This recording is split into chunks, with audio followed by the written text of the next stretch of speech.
Setahun berlalu sejak kurikulum Merdeka diterapkan di Indonesia, termasuk di Universitas Hasanuddin Makassar. Program ini diusung untuk memberikan kebebasan pelajar, pengalaman lintas kampus dan pengembangan keterampilan mahasiswa.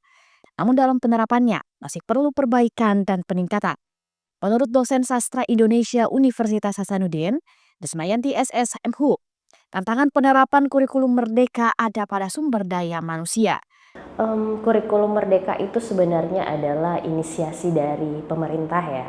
Sebenarnya program ini sangat bagus. Ini kan membuat mahasiswa mengembangkan keterampilan mereka, bebas berekspresi, bebas mengeksplorasi dimanapun mereka.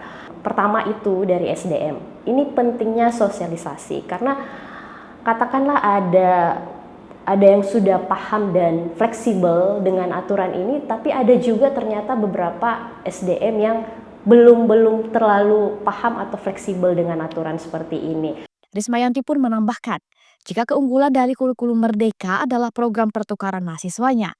Dengan program ini, mahasiswa bisa mempelajari hal baru, dan yang penting bagaimana mereka bisa berjejaring.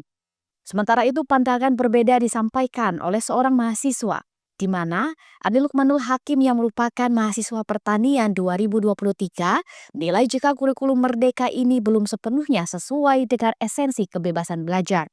Kalau mau Ki langsung bahas kurikulum Merdeka ini, sebenarnya yang saya rasa itu tidak merdeka Ki. Karena kami ini mahasiswa sekarang, angkatan 2023 terkhusus toh, ini kita dipangkas Ki masa studi tak selama 5 tahun. Dan di 5 tahun ini kita dipaksa Ki untuk terus belajar. Saya rasa di kelas itu dosen hanya memberikan PPT saja, harus banyak dialektis. Karena mahasiswa juga seharusnya toh, mahasiswa itu merdeka atas dirinya Kak. Artinya bisa juga bagaimana caranya berpikir dengan bebas.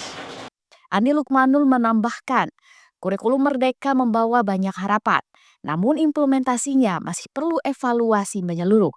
Rizka Fraja, Unhas TV.